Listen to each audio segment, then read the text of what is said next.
Welcome to the Shreveport Connection with Tommy. This video is on your SmackDown and 205 live results. First off, we got birthdays on May the 16th. Hall of Famer Johnny Rodz turned 79 years old, while Hall of Famer The Godfather turned 56. Also, would have been the birthday of 72nd birthday of Hall of Famer Buddy Roberts. Former WCW Tag Team Champion Alex Wright turned 42 years old, while Raw superstar Dash Wilder, who is currently out recovering from a broken jaw, turned 31 years old. Kevin Von Erich turned 60 years old. Ron Simmons turned 58. Robert Fuller turned 56. On Sunday, Vader turned 62 on Sunday. Zack Ryder turned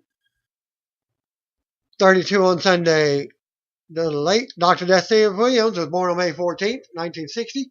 He died on December 29th, 2009 during a battle with throat cancer. The late Tommy Rogers was born on May 14th, 1961, died at the age of 54 on June the 1st, 2015. Glacier had a birthday. He turned 53 on Saturday. Jimmy Wang Yang turned 36 on Saturday. The late Jumbo Tsuruta died on May 13th, 2000 at the age of 49 due to complications from a kidney transplant. Former AWA champion Pretty Boy Doug Summers passed away at the age of 65 this week. Summers trained by WWE Hall of Famer Holly Race. Spent most of his time in the AWA, but wrestled in several different promotions, including Mid-Atlantic Wrestling.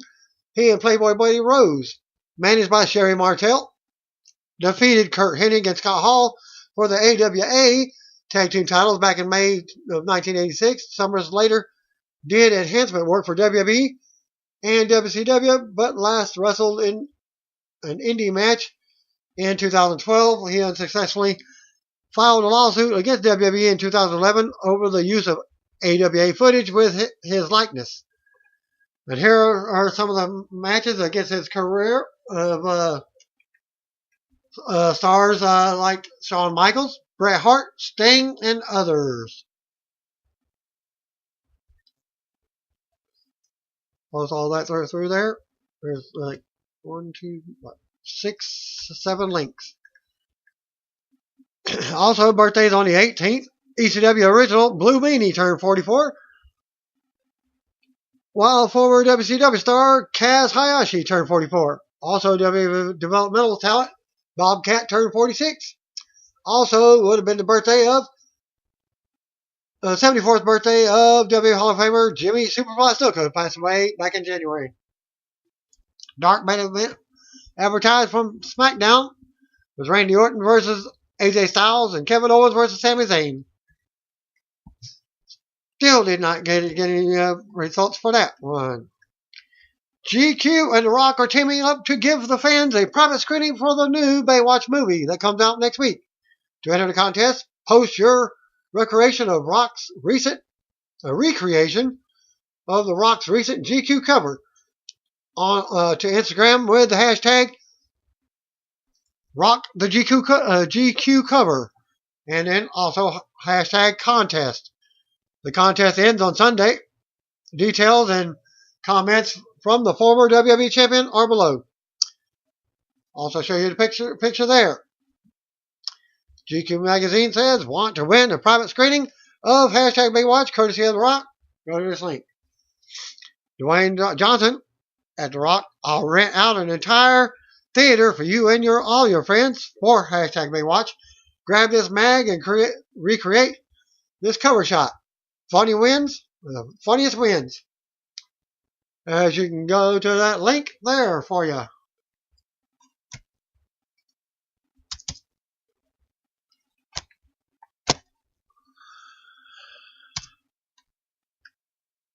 Yep. Get a copy of GQ and recreate my cover shot. I'll rent out an entire theater for you and your friends for hashtag Baywatch. Most fun pick wins. For those who missed the match with Austin Aries and Jack Gallagher versus TJP and Cruiserweight Champion Neville on this week's Raw, the Cruiserweights were met with a chance of CM Punk, Derek Jeter, and This Is Boring chant from the crowd in Newark, New Jersey. Aries took to Twitter and reacted to the chance with this tweet. Austin Healy Aries at Austin Aries. Thank you, New Jersey. Classy as always. Hashtag Raw. Summer Rae hasn't been on the WWE TV since prior to the 2016 draft. Summer was drafted to Monday Night Raw, but has been recovering from an injury over the past several months. There were some rumors floating around that Summer Rae has been backstage of Raw for the past several weeks, but was not ready to make her return. According to Dave Messer on Wrestling Observer Radio, Summer Rae is healthy and ready to go whenever she is needed. Messer said that that's the reason why she hasn't left, that she hasn't been on WWE TV as yet. Creative hasn't had anything to do for her at the moment. And he says that both Raw and SmackDown Live have an even amount of women, and she doesn't fit anywhere right now. WWE has to figure out what brand they want to use her on and where she fits. Until then, she will be waiting on the sidelines for her return program and also making money for it. It will be interesting to see what happens and where WWE decides to put her. Fans of Summer will all have to be a bit more patient as WWE figures out what to do with her. Renee Young announced that Ty Dillinger versus Aiden English will take place at WWE Backlash kickoff pre-show from Sunday in Chicago. Here's a updated card for Sunday's pay-per-view. WWE title match, Jinder Mahal versus Randy Orton. SmackDown Tag Team title match, Tyler Breeze and Fandango versus the Usos. I'm going to predict the winner of that title match. If they stay with the program, Jinder Mahal wins without outside interference. SmackDown Tag Team title match, Tyler Breeze and Fandango versus the Usos. I predict the Usos to retain. AJ Styles versus Kevin Owens for the U.S. title match. I hate to say it, but I think Kevin Owens will retain. SmackDown's women's champion Naomi, Charlotte Flair, and Becky Lynch versus Tamina Snuka, Carmella, and Natalya. That one I'm going to throw up for grabs. Coin toss. Invisible coin toss. I think the Hills will win that one. Shinsuke Nakamura versus Dolph Ziggler. I'm going to go with Shinsuke Nakamura because Dolph's been winning a lot of dark matches lately. Kickoff pre-show, Aiden English versus Ty Dillinger. I'll go with Ty Dillinger for that match prediction. Former WWE champion The Rock will be hosting Saturday Night Live season finale with Katy Perry this weekend on NBC. SNL posted a new commercial for the show with The Rock having everyone's back at this link. David Otunga posted this love teaser for a new project he's apparently working on. Otunga was set to make his Raw commentary debut in mid-April, but it was delayed due to an action movie he's filming entitled Katrina. But he's scheduled back in late May or early June. At this link. The Rock will be on the Tonight Show with Jimmy Fallon on Thursday night to promote Baywatch movie, which hits theaters on May 25th. Hall of Famer Kerry Von Erich is featured in this latest Canvas to Canvas video from WWE artist Rob Schamberger. Go to the link. Alberto Patron spoke with Sports Illustrated Extra Mustard section on a number of wrestling topics. Even he is commenting that he could possibly retire within the next year. You heard the highlights of that, working with Impact Wrestling. I'm so happy to work with Impact Wrestling. I have nothing but respect for them, unlike another company who I don't watch, I don't follow, I don't even look at their tweets. I have some real beef with some of the people in that company. WWE being so much bigger than their competition, it's horrible for the business, but you cannot blame that company. That company is doing what a company is supposed to do, monopolize, get the best talent from everywhere, and you try to destroy the competition. They're smart. You can't blame them. The problem is with the talent. Just going there to be there with the promise of being on TV, but not even charging good money for your work. It's not good business. We as wrestlers need to remember that this is a business. We started because we love the business, and we stay in it because We have a lot of passion for it. But you have to be rewarded for your work. I was there and saw some of the main guys. New top heels and new top baby faces. They get paid for nothing for their matches. The new talent joining NXT is taking pay cuts to work there, sometimes even 80% less. You need to be rewarded for your work in a business. Goals going forward. I'm planning on retiring in 2 years. I'm still good to go, and I don't have any major injuries, but I always promised myself I would leave on top. I started wrestling when I was 8 years old with the amateur wrestling team in Mexico. I love the business with all my heart, but my body is getting tired. It's all the travel. I'm going to do my last 2 years with Impact Wrestling. I'll continue to do some indie shows here and there, and I have a lot of projects outside the business. I am going to continue running Combat Americas, the MMA company that I work for, and I open a restaurant and a bar in San Antonio in November. We are the place to go on Fridays and Saturdays. God is blessing me. I'm getting married pretty soon, which he's already done,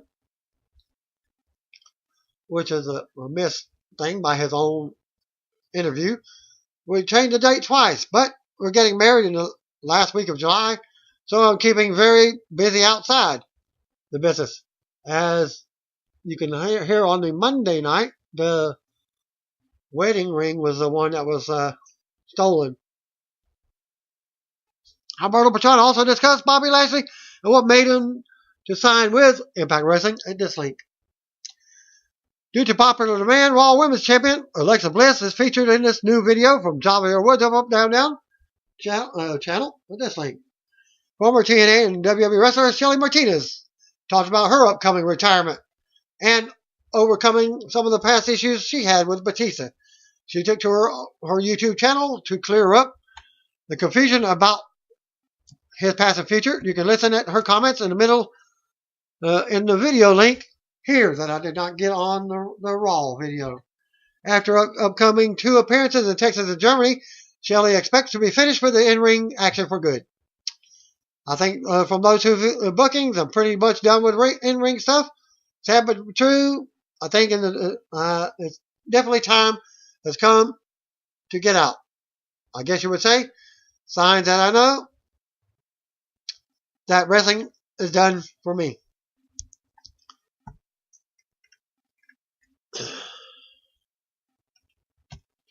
WWE Music has released new Primo's theme song for SmackDown's Superstar the Colognes at this link. There was a bit of Twitter drama between Lana, Sasha Banks, and WWE Universe earlier in the week after Lana liked a few tweets made by former WWE Women's Champion Melina. As seen here, the tweets were in reference to Sasha Banks losing to Alicia Fox on this week's Raw. Lana liked the following tweets by Melina.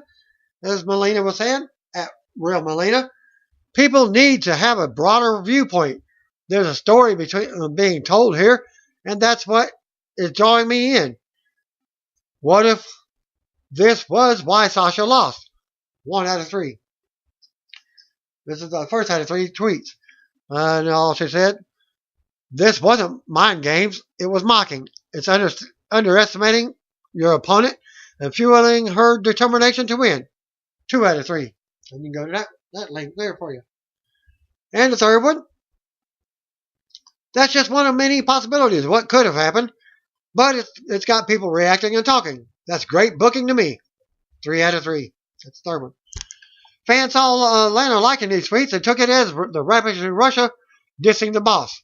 Lana responded to the criticism with this tweet. CJ, Lana Perry, at Lana WWE. Let me clarify when I liked at Real Melina's tweets. I think Sasha is a game-changer wrestler. I think this gets more eyes on the story. Let's go to that link. Sasha then tweeted the following. An apparent response to Lana. Follow Sasha Banks at Sasha Banks WWE. When you are confident in your own talent and abilities, you have no reason to tear down others. Hashtag legit boss. Sasha, Summer Rae, and some of the other friends started using the hashtag BLT30 2017 hashtag, which fans are assuming that means block Lana 2017 after Lana tweeted on how she would block anyone who left negative comments for her. And here's her tweet from that. Also, I will block the hate. I've said this many times before. I put my hater blockers on. I'll block people that tweet lies or mean remarks. And Sasha Banks is at Sasha Banks WWE, hashtag BL2017 and forever. Summer Rae also did the same thing. Hashtag BL2017. Early Thursday morning, the former WWE and ECW star Al Snow was arrested on Monday night in Winchester, Kentucky. The charge was for failure to appear and was released on a $234 bond. Snow took to Twitter and to explain his arrest, saying that it was stemmed from a ticket he received 2 years ago from a broken taillight and expired insurance card. As Al Snow tweeted, the real Al Snow, to clear up my arrest, I had a ticket from 2 years ago, broken light, and expired insurance ID card. Took care of it, but thanks to a typo. Show you a picture of that. Real Al Snow, there was a bench warrant for me, and I was completely unaware my car was having trouble. 3 police approached and asked me for ID, and I was taken to jail. I was taken in and paid a $234 fine and was released. The typo resulted in my arrest, and now I spent time in the big house. LOL, be careful. Another earlier in this week, posted from TMZ Sports with former WWE star Cameron talking about The Rock possibly running for president and why she doesn't date black men. You can see the full video at this link. There's a new video from TMZ Sports with Cameron clearing up her comments after receiving backlash from the fans. Cameron says that she has dated black men in the past, but like everyone else, she has a preference now. She says her comments weren't meant to be derogatory, as she believes everyone is beautiful in their own way. Cameron also says that we may see her with a black man down the line, and she feels she was unfairly criticized after the first video. Cameron says that she was branded a racist, but is as far from racist because she loves everyone and rolls with people of different races. I only got the one link for that. So, Tyler Breeze indicated on Twitter that there will be another edition of Fashion Files on SmackDown. Breeze and Angle are set to take on SmackDown Tag Team Champions the Usos at WWE Backlash this Sunday. As WWE posted the video from this week in WWE with Charlie Caruso looking at Finn Balor, Bayley, Sheamus, and other superstars savoring cultural and cuisine on the European tour that wrapped this past weekend at this link. Several WWE superstars took to Twitter and commented on the death of musician Chris Cornell, who committed suicide at the age of 52 overnight. WWE's roaddawg Brian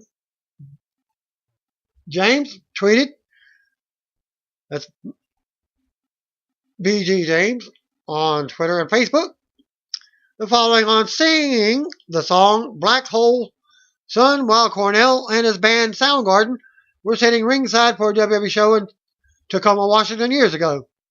Here's what he said. WWE roaddawg, I sang the chorus of Black Hole Sun to Soundgarden, who were seated in the front row of a sold-out Tacoma Dome one night. Hashtag RIP Chris Cornell. Also, he stated, it was one of the most memorable moments in my career, as real Billy Gunn and I always recall the loudest reaction we ever got was that night. The WWE is teasing that Drew Gulak will confront Mustafa Ali on tonight's 205 Live episode as Gulak's no-fly zone campaign continues. As noted, tonight's the main event will see TJP take on Austin Aries. Cesaro and Mike Rome, WWE's Mike Rome, are back for more Up, Down, Down action with Xavier Woods at this link. Ciampa and his partner Johnny Gargano were facing sanity at the show A few minutes into the match, Ciampa dived off the ring apron onto Sanity and hurt his left leg. The match was quickly stopped and ruled a no contest. An upset Ciampa hopped to the back yelling, "Get me the F out of here!" Ciampa and Gargano were scheduled to face NXT champions Authors of Pain for the titles at NXT TakeOver this Saturday. Below are the photos of the injury. Impact posted the following graphic to confirm several recent signings: Kongo Kong, Diamante, Anthony Mayweather, Crescent, Wilcox, real name of Jax Dane, Matt Sydal, Ava Storie, and Dezmond Xavier. Show you a picture of that. Triple H and Stephanie attended last night's Metallica concert on Long Island, New York. Did another pro wrestling couple as well. Bubba Ray and Velvet Sky also shown. Couples at the show. I'll show you pictures of that as well. WWE has a new poll asking fans if Jinder Mahal will defeat WWE champion Randy Orton at Backlash next Sunday. As of this writing, 72% voted no, Mahal has no chance of defeating the Viper. The rest went with, yes, Mahal is the best shape of his life and seemed determined to be the WWE champion. Again, I say, I will boycott SmackDown if he becomes champion. As some dirt sheet said, he's not marketable. But one other dirt sheet said he was marketable. But get this. To be marketable, don't you have to have merchandise to sell? He doesn't have any. As seen, Titus O'Neil and Shamus were in attendance for a special Derek Jeter jersey retirement ceremony at Yankee Stadium in New York City on Sunday. Show you a picture there for you. WWE Shamus tweeted at Yankee Stadium with Titus O'Neil, giving respect to the Captain Derek Jeter's number 2 jersey gets forever immortalized. Hashtag Derek Jeter Day. Titus O'Neil, WWE. Props to both Yankees and Jeter turn 2. Hashtag Derek Jeter for putting class, respect, and character to the forefront and honoring a man first, then his talent. NXT officials allowed former TNA Knockout champion ODB to park her food truck at the Daytona Beach live event this past weekend. According to her post on Instagram below, and you can from her Instagram post, you can see a picture of her stuff, her catering truck. Also, Nikki Cross and Alexander Wolf of Sanity.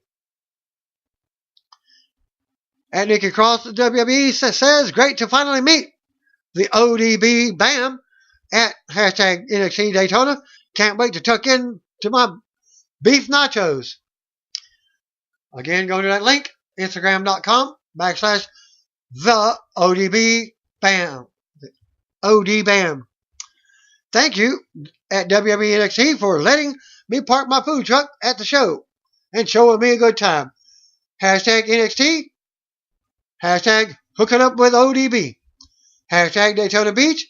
Hashtag BBQ month. Hashtag NXT Daytona Beach.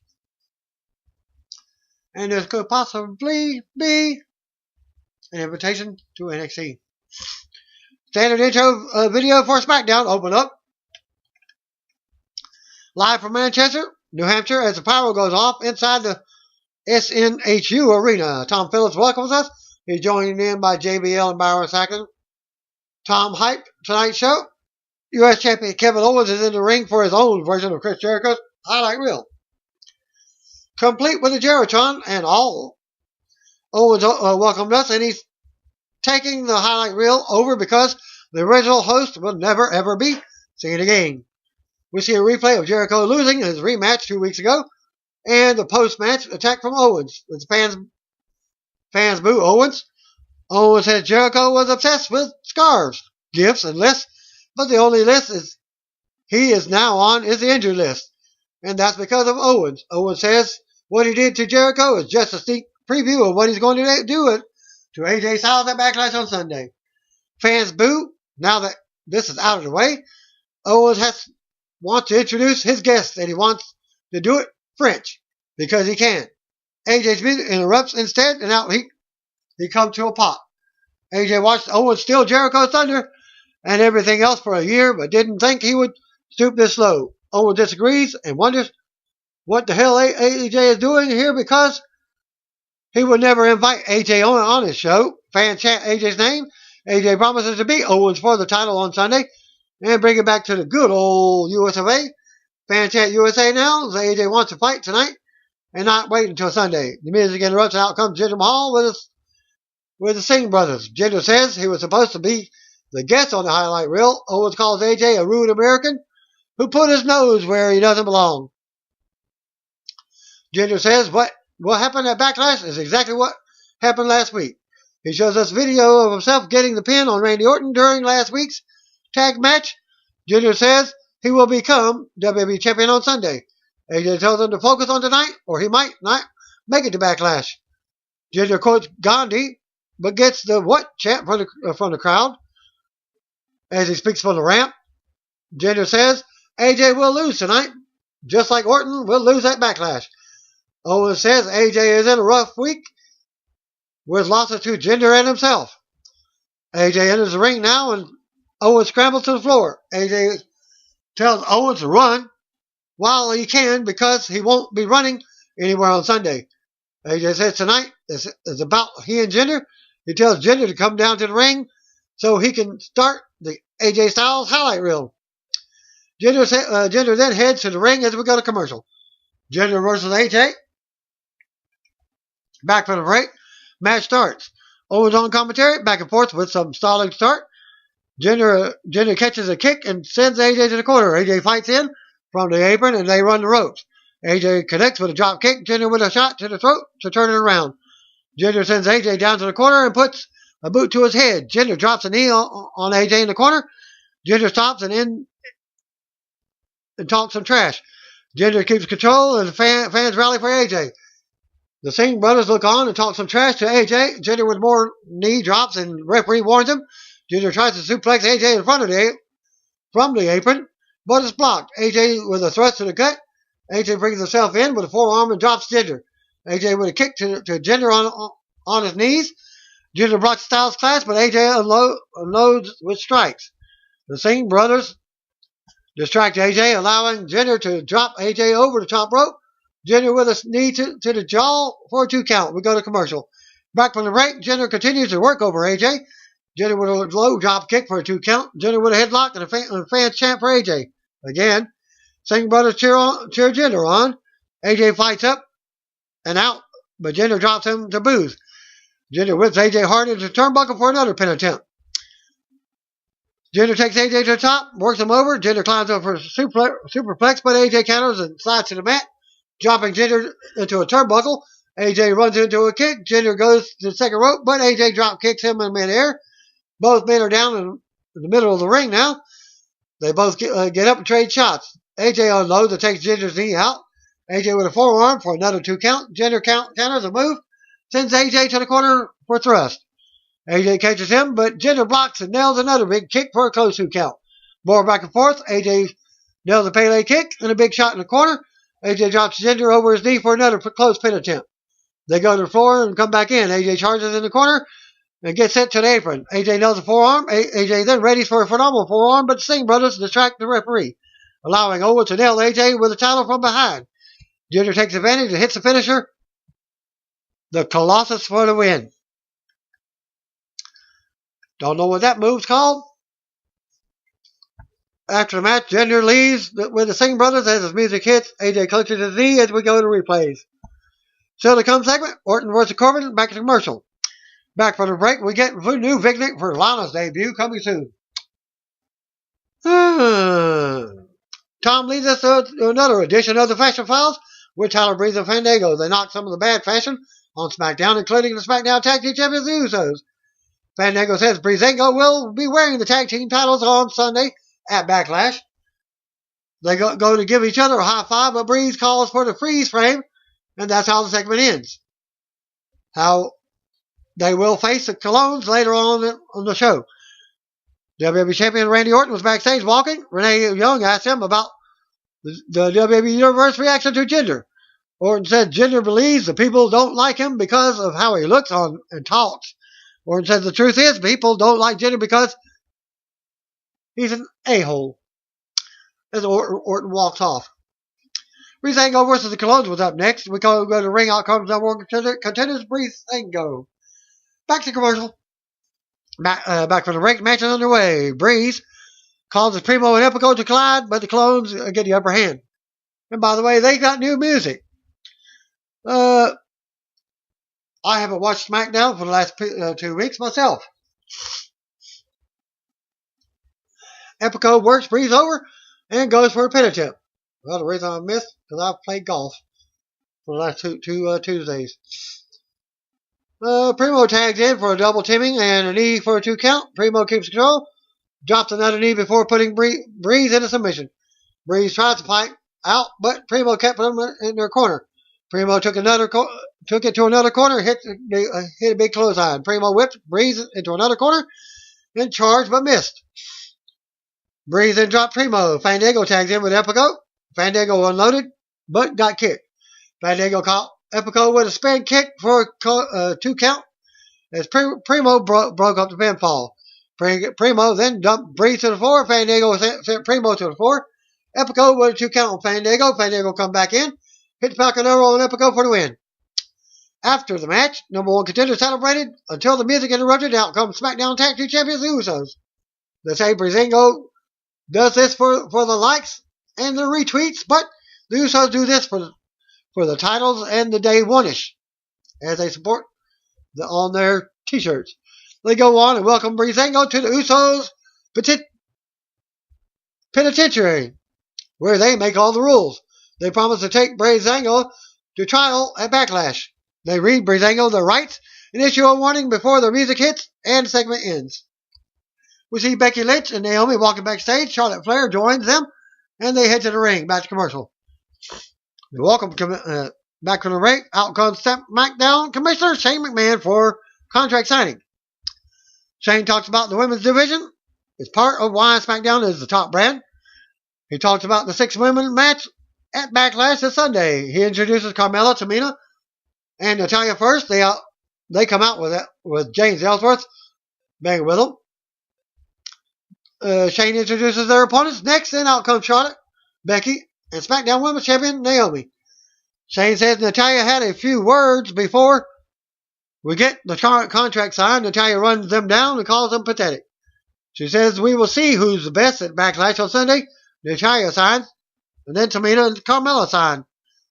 Becky takes the mic and says there was no chance in hell she would join Natalya.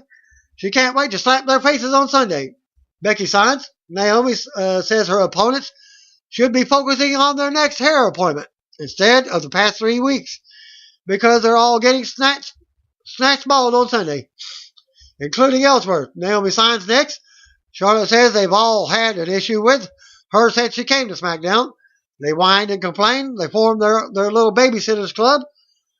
Charlotte told them to bring it all to the table on Sunday because they will solve their problems, and then the Queen is coming for her crown.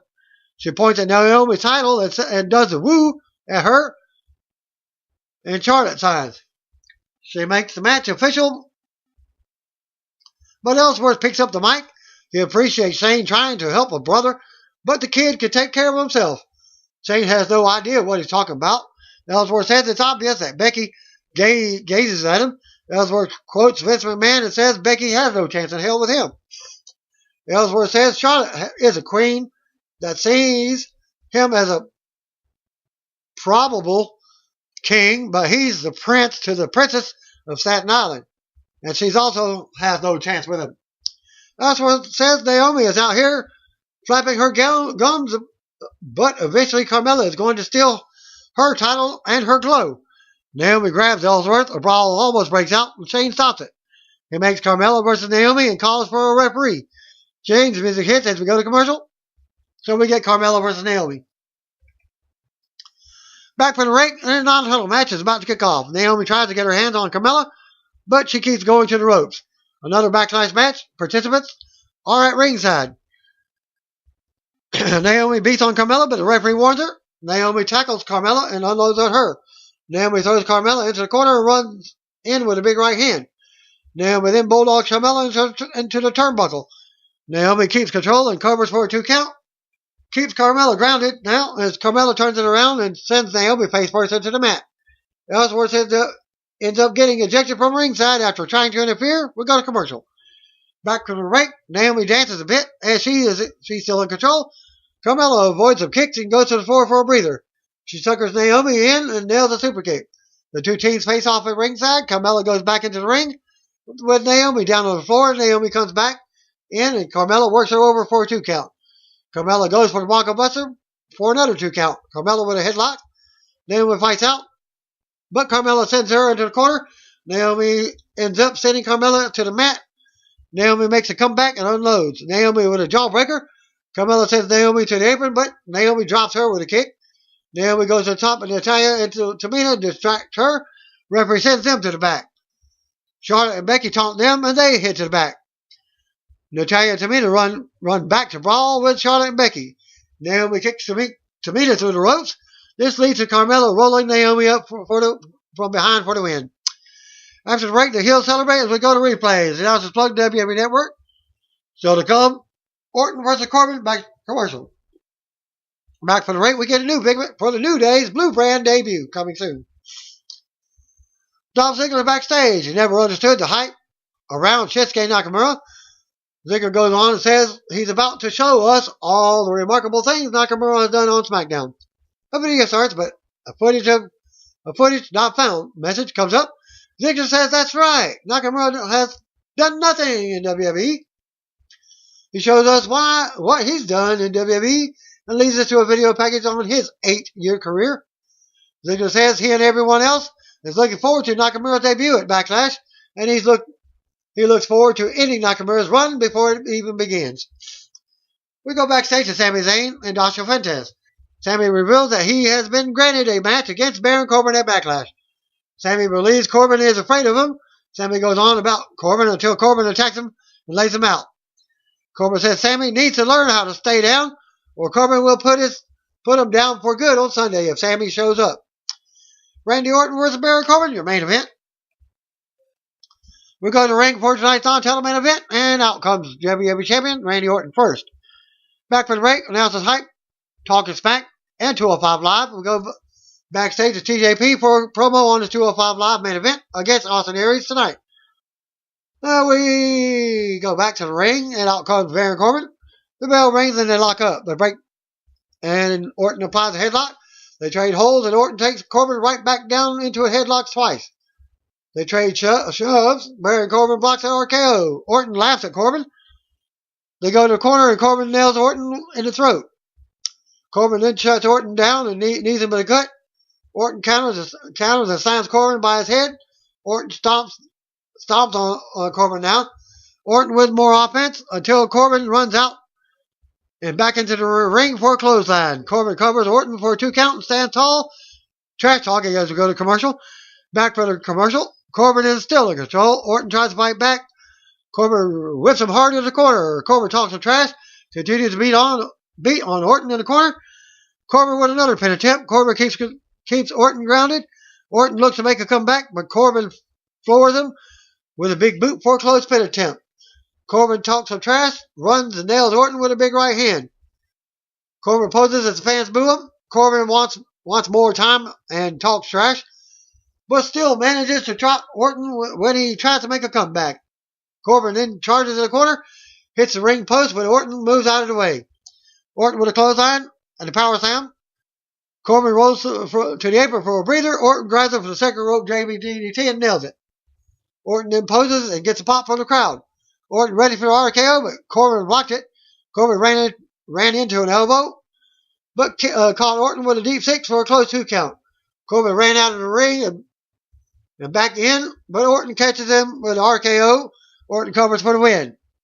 After the match, Orton stood tall as Greg Hamilton announced him the winner. Jinder Mahal's music hits. Out he comes with a mic. Jinder tells Orton to savor his victory and time with the WWE title because Jinder will destroy his pride, his body, and his future on Sunday. Singh Brothers attack Orton from behind and beat him down.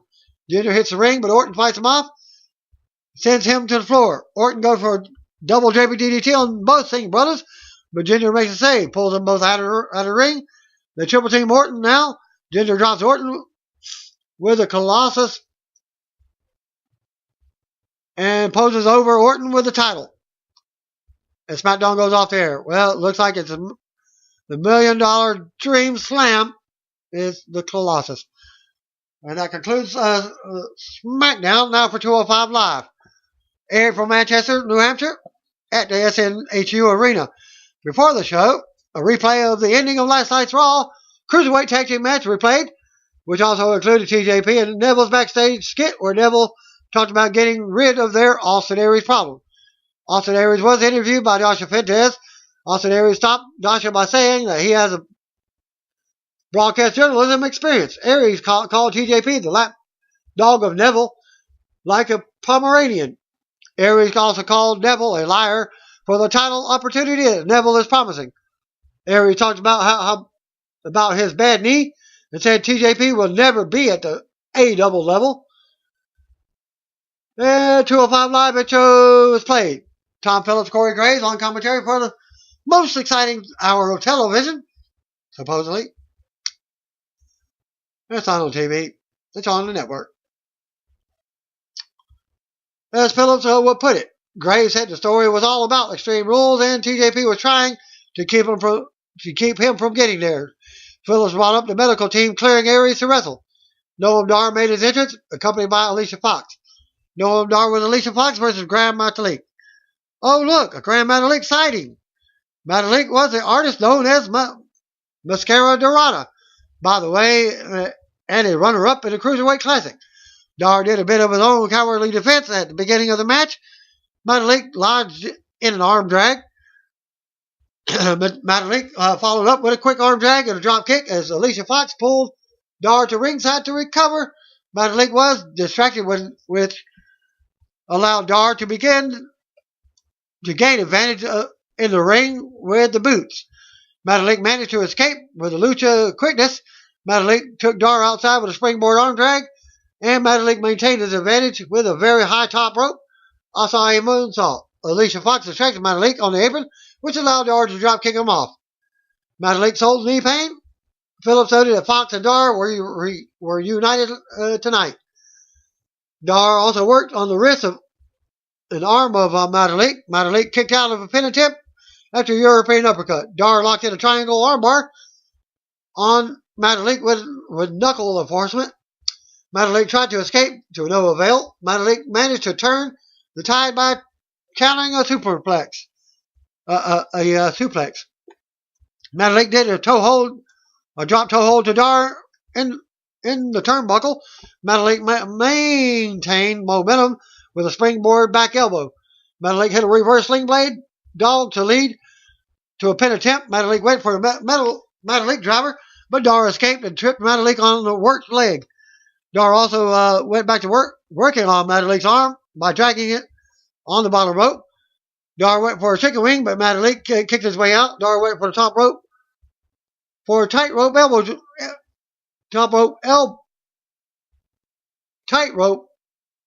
elbow to the rope. This led to a solid near fall in Metalik's favor. Dar tried to lock in the chicken wing again, but Metalik maintained the advantage. Dar gained the advantage by tripping Metalik off the second rope on the worked leg. Dar picked up the clean win after running insecurity, even though it looked like Metalik might have kicked out right at 3. And the match took 8 minutes 58 seconds. Corey Gray talked about the match and possible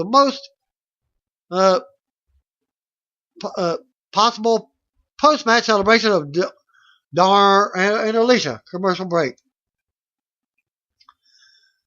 That ending was an odd way to bring back Grand Metalik after not being featured on non-WWE main event shows, especially given that he does have a big international reputation. The show was odd, but let's see where they go here, at least involving Metalik. And they're probably just giving Dar the win since he's the one with all the storyline. By the way,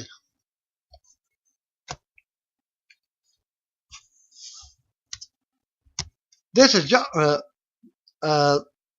comments from the reporter, John Moore, and by decent into the madness by 205 Live begins tonight. Phillips hyped talking smack after the show with a lot of guests and Shane McMahon filling in for Daniel Bryan this week. Phillips talked about a lot of exciting stuff happening on 205 Live, like the Brian Kendrick versus Akira Tozawa feud. And John's thoughts? More like the spinning of the wheels feud. There it is. It begins. Corey Graves hyped the street fight for next week, where the Brian Kendrick will be facing Akira Tozawa. Josh Ventez interviewed Kendrick. Kendrick said this match suits his plans. He said there's no countouts, so you don't have to confine the match to the win, and everything was legal with no disqualifications. Kendrick said things don't always go according to plan because Tozawa was stubborn after he offered to train him. Kendrick mocked his plan to follow the WWE Universe and his "aw" chant. Kendrick said the street fight might be the end of Tozawa 205 Live dreams. During the commercial, Cedric Alexander return video package aired with the highlights of the 205 Live matches. Cedric Alexander was returning next week. Tony Nese and his abs made their way to the ring. I stole the joke from Aries. Reporter. He was facing Mustafa Ali again. Drew Gulak ran through all the pre-match and commenced a beatdown. Gulak threw Ali into the LED ring post and talked about knowing better and making an example out of Ali. Gulak held Ali in place for a running knee by Tony Nese. Nese had a sadistic smile. Gulak brought his no-fly zone in the ring to taunt Ali. He talked about how everyone will see this. Commercial break. John thought, to be honest, I prefer that yet to another Ali versus Tony Nese match. The storyline is still low budget, but it's a bit intriguing, I guess. At least these wheels are spinning a bit better than the Kendrick and Tozawa ones, but in the Drew Gulak has held back from having matches, so there's still a payoff for at least that. The attack on Ali was well done, but I'm assuming it just leads to the match happening next week or the week after that. Rich Swann was wearing a visor and walking backstage. Dasha interviewed him about Noam Dar and Alicia Fox. Swann said he deserves to get as far away from those lunatics as he can. He probably honestly wishes he was as far away from this show as he can. Rich Swann said he already proved a point with Dar, and Swann's tricks don't backfire on him. A delivery boy came with a package for Richard T. Swann. Swann said that the guy looking in the mirror was Rich Swann. It was Area DeVere. DeVere assumed that they were his expensive Persian glasses. He figured out why they weren't. Jack Gallagher walked in and tried to peek at the box. Area called Jack street trash and told him to put the box down. Area DeVere opened up the box and spit powder at him like it did to Alicia Fox. At least it wasn't cocaine. Area DeVere threw a fit over powder getting it on his expensive shirt. That cracked up Tom Phillips. Graves calmed down Phillips, who was still laughing at the powder. Phillips and Graves went into serious mode and told us to go to WWE.com to check out the medical report on Mustafa Ali. TJP made his Capcom entrance for the main event. Phillips and Graves recapped the storyline revolving around TJP, ultimately wanting a title shot from Neville. TJP versus Austin Aries. TJP threw his vest at Aries, and Aries made his way to the ring. Aries bundled the shirt up and threw it back, which sent Perkins to the outside of the ring. After the match reset, TJP pulled Aries to the outside and ran him into the LED apron. TJP went for the springboard senton, but Aries got the knees up to gain advantage. Aries managed to successfully hit the senton that Perkins tried earlier. Perkins fought out of the corner, but managed to get the last entry in, but he couldn't lock it in. Aries hit Perkins with a plancha and worked Perkins on the outside. Aries hit a knife edge chop in the ring. TJP crotched Aries on the top rope, hit Aries with a drop kick. Aries sold the knee injury by hanging on the top rope. TJP then took advantage of this by following up with boots to Aries. Aries escaped a half crab attempt while selling the leg. Then TJP managed to trip Aries off the top rope and lock in a rope-assisted half crab. Aries had the word shit muted several times. Perkins continued to attack. TJP also raked his boots on the eye of Aries, and TJP did a dab, which allowed Aries to escape the leg trap. TJP ended that bit of momentum with a dragon screw. TJP rinsed in a reverse ankle lock on the left knee of Aries. Aries stood up and hit Perkins with a thunderclap. Aries hit a signature offense that ended in a pendulum elbow. Aries hit a knee to the gut of Perkins and followed with a top rope spinning elbow. Phillips and Graves noted that Aries may have got an injury off the elbow from the high-risk move. Perkins hit a low kick on the injured knee of Aries. To gain a bit of breathing room, Perkins hit Aries with a wrecking ball drop kick. Perkins then attempted a detonation kick, but Aries escaped. Perkins tried to steal a win with the tights, but to no success. Aries gained a bit of breathing room with a neck breaker on the ropes. Aries sold a leg injury, but did hit the signature tope suicida. Graves talked about how this might not have been smart because it took lift from the injured leg. Aries sold it as such. Aries went high risk, but TJP punched Aries in the gut. Graves blamed the hesitation on Aries' injured leg. Aries hit the thunderclap on Aries, but missed a succeeding drop kick. TJP grapevine and used the rope to assist him in the leg bar. TJP held it for his 5 legal seconds. Aries managed to sneak in last entry to pick up the victory. And the match took 12 minutes 20 seconds out of that. Neville quickly ran to the ring to work on the injured left knee ankle of Aries. Neville locked in the triangle leg hook on Aries. Jack Gallagher ran in to help his babyface buddy. Gallagher cleaned house, and Graves questioned if Aries would be in any condition to compete at Extreme Rules. The show ended and cut to a talking smack. John thought, as expected, this was a really good match with a really good story, even though this is a feud spinning its wheels like it's everything on 205 Live. A nice chapter was worked on in this match that was accumulating injuries that Austin Aries is picking up. TJP did a good job focusing offense on the injured Aries rather than winning the match. The commentators did a good job telling the story. They did such a good job telling the story that I thought they could have gotten away with Perkins picking up the win. It was similar to Graves and Cole saw from last night on Roman Reigns' match. This was a solid episode of 205 Live.